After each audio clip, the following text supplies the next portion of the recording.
plus souvent, il faut bien le reconnaître, nous n'avons pas de doute quant à notre identité. Nous considérons assez spontanément que nous savons qui nous sommes, car nous disposons d'un outil qui rend une telle connaissance possible, la conscience. C'est donc tout naturellement que notre réflexion se porte en premier lieu sur l'examen de cette idée. Se demander si nous pouvons nous connaître nous-mêmes, c'est se questionner sur les moyens que nous avons à notre disposition pour résoudre le problème de l'identité.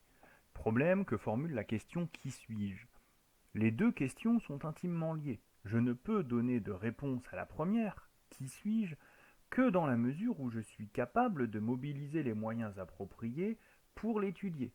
Comment faire? Il n'est pas inutile de regarder de plus près le problème de l'identité.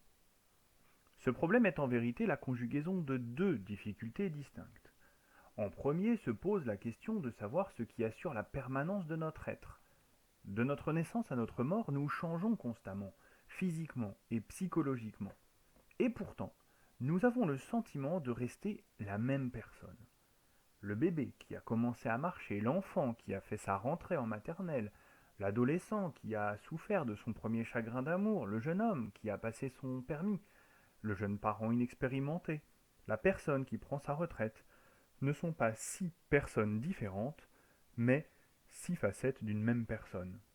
Comment cela se fait-il? Qu'est-ce qui les relie par-delà les grandes différences qu'on remarque? Il faut que tout, absolument tout, ne change pas et qu'au moins une chose passe et se conserve d'un âge à l'autre, pour qu'on puisse dire que cette personne est demeurée la même. L'une des plus profondes méditations sur le changement et sur la continuité des êtres et des choses se rencontre chez un auteur français du XVIe siècle, Montaigne. Au début de son œuvre majeure, les Essais, il explique sa démarche.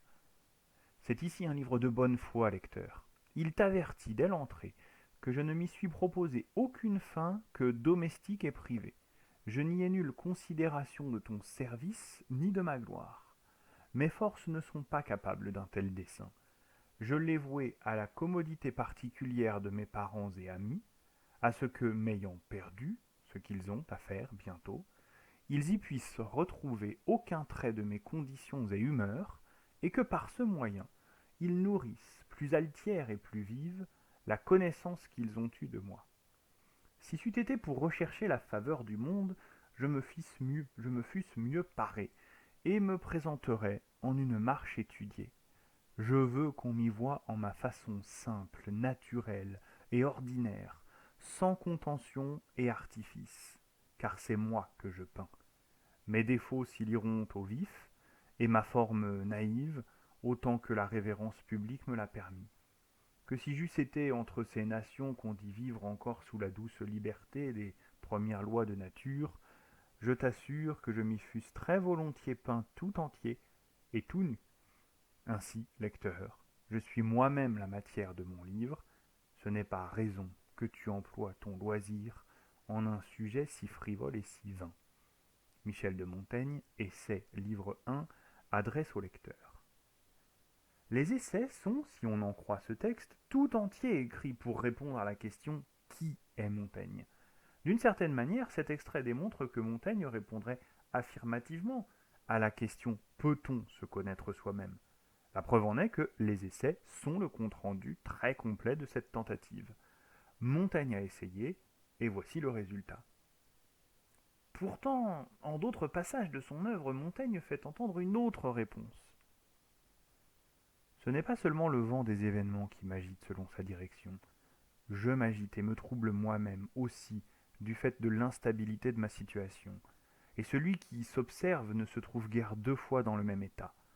Je donne à mon âme tantôt un visage, tantôt un autre, selon que je la tourne d'un côté ou de l'autre. Si je parle de moi de diverses façons, c'est que je me regarde diversement. Toutes les contradictions s'y retrouvent, d'une façon ou d'une autre. Timide et insolent, chaste et luxurieux, bavard et taciturne, actif et languissant, intelligent et obtus, morose et enjoué, menteur et honnête, savant et ignorant, prodigue et avare, je vois tout cela en moi, en quelque sorte, selon l'angle sous lequel je m'examine. Quiconque s'examine attentivement découvre en lui-même et jusqu'en son propre jugement cette versatilité et cette discordance. Je ne peux rien dire de moi absolument, simplement et solidement, sans confusion et sans mélange, d'un seul mot. Michel de Montaigne, Essai, livre 2, chapitre 1. Les circonstances changent, mais aussi l'humeur de Montaigne. Il passe d'un état à un autre, et cela ne se fait pas à l'échelle de quelques décennies, ni même de quelques années, c'est l'affaire de quelques instants. Le changement est si rapide, si complet, qu'on en vient à se poser la question: peut-on se connaître soi-même?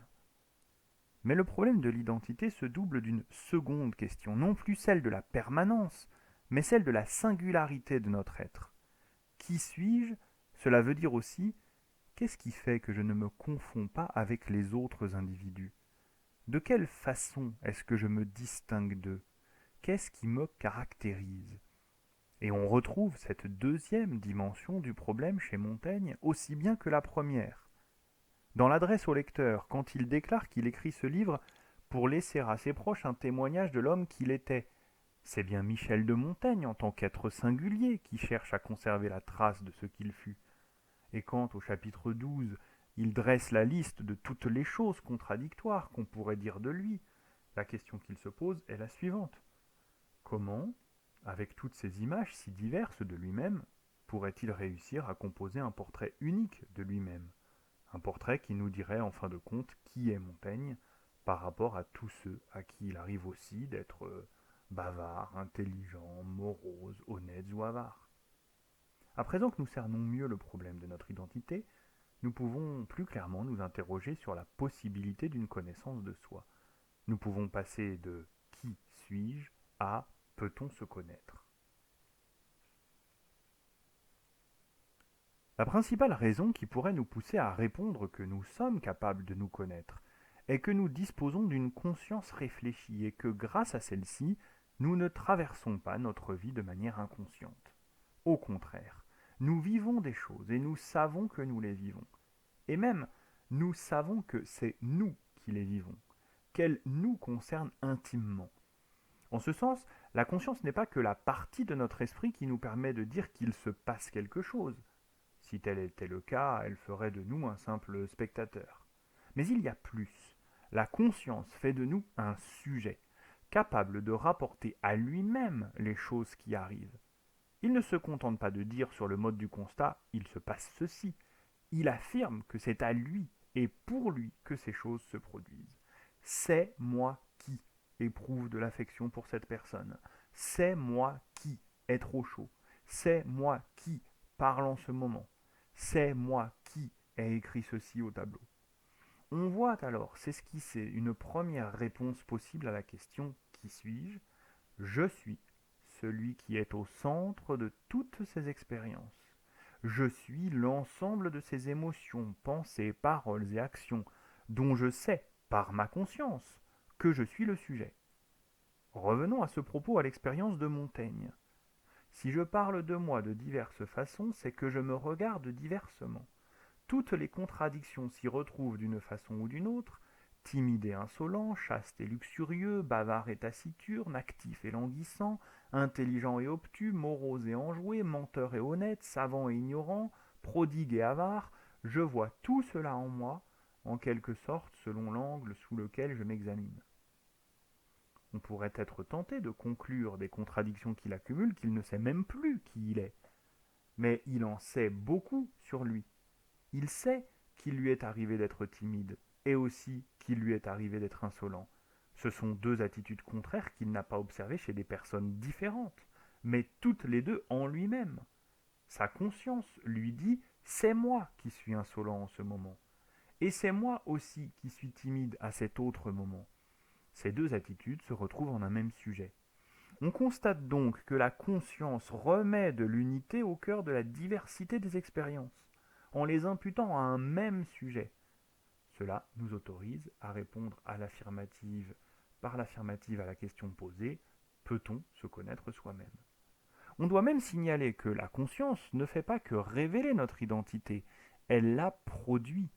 Elle est d'abord ce qui donne de l'unité à nos expériences, puis ce qui nous permet de prendre connaissance de notre identité. Sans elle, non seulement nous ne saurions pas ce qui fait notre identité, mais plus encore, cette identité disparaîtrait. Elle serait plus qu'inconnue, plus qu'inconnaissable, détruite. L'importance de la conscience apparaît très clairement dans les analyses du philosophe anglais du XVIIe siècle, John Locke, 1632-1704, dans son essai sur l'entendement humain. Puisque la conscience accompagne toujours la pensée, puisque c'est ce qui fait de chacun ce qu'il appelle soi, puisque c'est ce qui le distingue de toutes les autres choses pensantes, c'est en elle seule que réside l'identité personnelle, c'est-à-dire le fait, pour un être rationnel, d'être toujours le même. Aussi loin que peut remonter la conscience dans ses pensées et ses actes passés, aussi loin s'étend l'identité de cette personne. C'est le même soi, maintenant et alors. C'est le même soi que celui qui est maintenant en train de réfléchir sur elle, qui a posé alors telle action. On peut reconstituer deux arguments en faveur de la thèse de Locke selon laquelle notre conscience fonde notre identité. Tout d'abord, nous avons vu que le premier problème de l'identité était celui de la permanence de notre être au fil du temps, par-delà les changements qui nous affectent. La solution à notre problème ne peut donc venir que de quelque chose qui ne varie pas, et qu'on retrouve en soi de la naissance à la mort, raison pour laquelle Locke précise que la conscience accompagne toujours la pensée. Cela en fait une candidate solide. Ensuite, la conscience peut établir des comparaisons entre l'avant et le présent afin de montrer que c'est le même sujet qui est concerné. Prenons quelques exemples pour en faciliter la compréhension. Je peux en ce moment même penser à un événement passé tel que la naissance d'un de mes enfants. Cet événement a un statut particulier car en y pensant, je me fais la remarque que celui qui a eu cet enfant, c'est précisément l'individu qui est en train d'y songer, de telle sorte qu'il n'y a pas deux personnes différentes. L'une qui a eu un enfant et l'autre qui repense à ce souvenir. Toutes deux ne font qu'une seule et même personne. En revanche, quand je songe à la première victoire de Rafael Nadal au tournoi de Roland-Garros en 2005, ma conscience fait la distinction. Celui qui a remporté Roland-Garros et celui qui y pense à ce moment-là sont deux personnes distinctes. Il semble bien que la thèse de John Locke permette de résoudre le problème de l'identité dans ces deux dimensions. La conscience est ce qu'il y a de permanent en nous, elle nous accompagne tout au long de notre vie, malgré les changements que nous subissons. La conscience est aussi ce qui nous singularise. En reliant entre tous les points de notre existence, la conscience forme une série d'événements qui est tout à fait unique. Personne d'autre que moi n'a vécu cette suite d'événements, je peux le savoir grâce à ma conscience, aidé par ma mémoire. Conscience et mémoire sont en effet très étroitement associés dans la théorie de Locke, et c'est également le cas chez un autre philosophe, plus contemporain, le français Henri Bergson, 1859-1941. Henri Bergson qui va nous aider à révéler les limites de cette thèse. Tournons-nous vers la conférence La conscience et la vie qu'il donna en 1911. Elle débute par un exercice de définition de la conscience. Qu'est-ce que la conscience? La réponse tient en deux temps. Conscience signifie d'abord mémoire, mais toute conscience est anticipation de l'avenir. Chacun est accompagné par sa justification, au cours de laquelle Bergson explique pour quelles raisons il estime nécessaire d'inclure ces caractéristiques dans sa définition de la conscience. En somme, une conscience qui ne se concentrerait que sur l'instant présent serait inefficace. Elle ne comprendrait pas ce qui lui arrive si on coupait l'instant présent de son passé et de son futur immédiat. Bergson aime prendre l'exemple de la musique. Quand nous écoutons un morceau, nous n'isolons pas les notes les unes des autres. Au contraire, chaque note résonne d'une façon particulière en fonction de celles qui l'ont précédée, et elle crée par anticipation des attentes pour la suite. Deux formules résument cette double qualification de la conscience. Retenir ce qui n'est plus, anticiper sur ce qui n'est pas encore, voilà donc la première fonction de la conscience. Et la conscience est un trait d'union entre ce qui a été et ce qui sera, un pont jeté entre le passé et l'avenir. Sur ce point, Bergson conforte l'idée que nous rencontrions au point précédent. La conscience assure la continuité entre les différents moments de notre vie, elle met de l'unité dans cette diversité, et ainsi, elle répond à la question « Qui suis-je » Mais un peu plus loin, alors qu'il se demande si la conscience est l'apanage de l'être humain ou bien si les animaux, voire les végétaux, la possèdent, il ajoute une idée que nous devons prendre en compte. Si, comme nous le disions, la conscience retient le passé et anticipe l'avenir, c'est précisément, sans doute, parce qu'elle est appelée à effectuer un choix. Pour choisir, il faut penser à ce qu'on pourra faire et se remémorer les conséquences, avantageuses ou nuisibles, de ce qu'on a déjà fait. Il faut prévoir et se souvenir. Il le confirme quelques lignes plus bas d'une expression brève. Si conscience signifie mémoire et anticipation, c'est que conscience est synonyme de choix. Toutefois, nous n'avons pas à faire de choix à chaque instant de notre vie. Souvent, nous ne faisons que répéter les gestes de notre routine et, l'habitude aidant, nous ne faisons guère attention à ce que nous faisons. Cela veut donc dire que nous n'avons pas conscience de tout ce que nous vivons avec la même intensité.